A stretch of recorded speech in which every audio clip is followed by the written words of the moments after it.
Bonjour Nicolas Taverneau.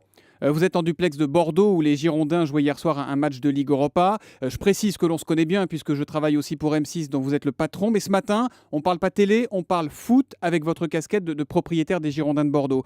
Vous nous confirmez pour commencer que le 30 novembre, Bordeaux ne jouera pas son match contre Ajaccio. Il y aura grève en quelque sorte? Écoutez, il y a une journée d'action du football français, avec journée porte ouverte pour les supporters et ceux qui s'intéressent au football. Il n'y aura pas de match pendant ce week-end. C'est quoi l'idée de ce mouvement? C'est de faire pression sur le gouvernement? Je sais que les patrons de clubs doivent voir François Hollande la semaine prochaine. Vous allez lui dire, attention, on a des moyens de pression. Si vous ne nous écoutez pas, ça peut durer? Écoutez, comme tous les autres chefs d'entreprise, les patrons de clubs ont des difficultés et s'ajoute aux difficultés actuelles cette surtaxation qui pose un vrai problème. Et c'est, je crois, un mouvement de mauvaise humeur de l'ensemble des professionnels du football. Vous, à Bordeaux, elle vous coûterait combien cette taxe, par exemple? Vous avez fait le calcul, j'imagine? Oui, oui, sur les 2 prochaines années, c'est-à-dire en 2013, quelque chose qui n'a pas du tout été prévu, et en 2014, elles coûteront pour les 2 années un peu plus de 6 millions d'euros. Alors cela dit, on demande, Nicolas Taverneau, aux ménages, à toutes les autres entreprises, à tout le monde de faire un effort.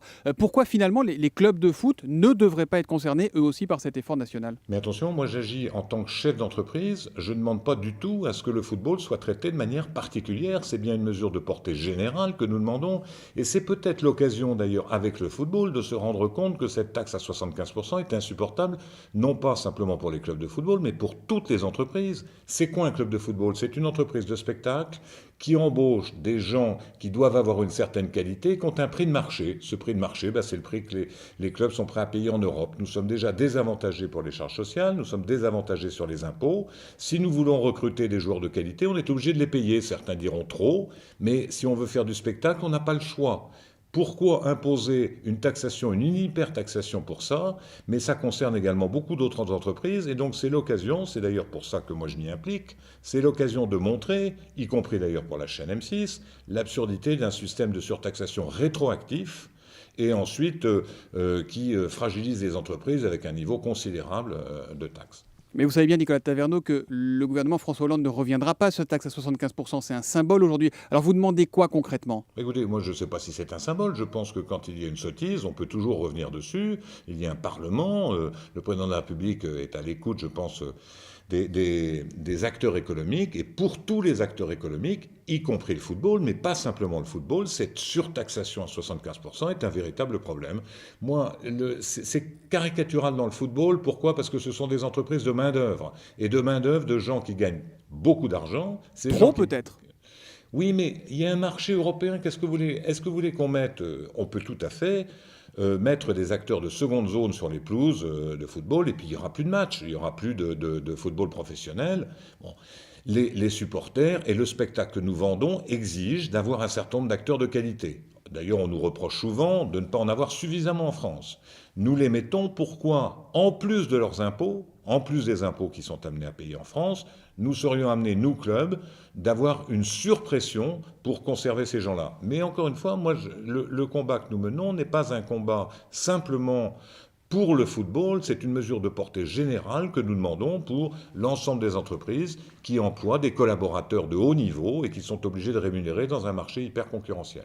Vous avez eu François Hollande au téléphone ou des membres du gouvernement sur le sujet? Écoutez, nous avons eu l'occasion d'écrire au ministre du Budget pour lui faire part de notre préoccupation et de dire au minimum de ne pas taxer les entreprises qui sont en perte.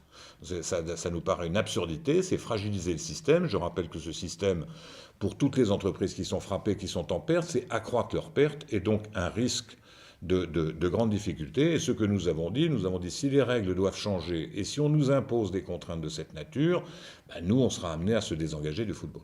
Pardon Nicolas Taverneau, mais si une entreprise a des pertes, c'est pas forcément le problème du ministre du Budget, c'est aussi peut-être parce qu'elle est mal gérée. Ah ben si elle c'est bien, nous ça fait près de 15 ans que nous sommes dans le football professionnel. Pendant 10 ans, nous avons gagné de l'argent. Là, nous avons une passe plus difficile. Nous essayons de redresser les comptes. C'est pas en nous enfonçant la tête sous l'eau de manière non prévisible. Je rappelle que tout ça n'était pas prévu.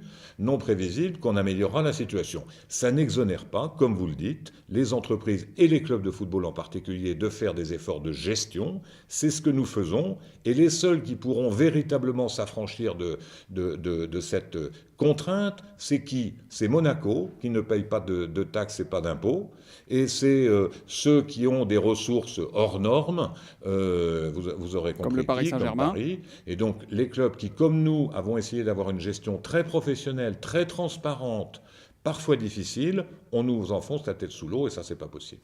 Il y a un sondage qui a été réalisé et publié hier soir par l'Institut Opinionway qui dit que 85% des Français, presque 9 sur 10, disent qu'il faut que les clubs de foot payent cette taxe à 75% sur les salaires de plus d'1 million par an. 83% pensent qu'une grève serait injustifiée. Vous avez conscience de vous lancer là dans un mouvement qui est impopulaire ? Bah écoutez, là, nous, ce que nous essayons, c'est de convaincre. Je crois que les entreprises et les clubs de football n'ont pas d'autre choix. N'ont pas d'autre choix, car sinon, elles déposeront leur bilan, ces affaires-là. Bon, alors après, vous n'allez pas me dire que le football n'est pas populaire et que le public ne réclame pas des joueurs de football de qualité. On nous reproche plutôt l'inverse. Bon, donc aujourd'hui, encore une fois, ce n'est pas en les hyper-taxant qu'on résoudra le problème. Dernière question, Nicolas Taverneau. Vous avez laissé entendre dimanche dernier que vous pourriez éventuellement vous désengager du club des Girondins de Bordeaux. Ce sont des mots en l'air ou vous êtes sérieux ? Mais écoutez, nous sommes tout à fait sérieux. Nous sommes venus en 99 pour gérer un club de football qui était en difficulté. Nous l'avons, je crois, correctement géré. Ce club a eu à peu près tous les titres. Nous essayons de faire ça de manière très professionnelle, avec un centre de formation, etc., en assumant le financement intégral de ça, en s'associant avec la ville de Bordeaux pour construire un grand stade. Si on nous met des contraintes au moment aux gens qui justement essayent d'avoir une exploitation professionnelle, de limiter la hausse des salaires, etc., ben nous ne jouerons plus.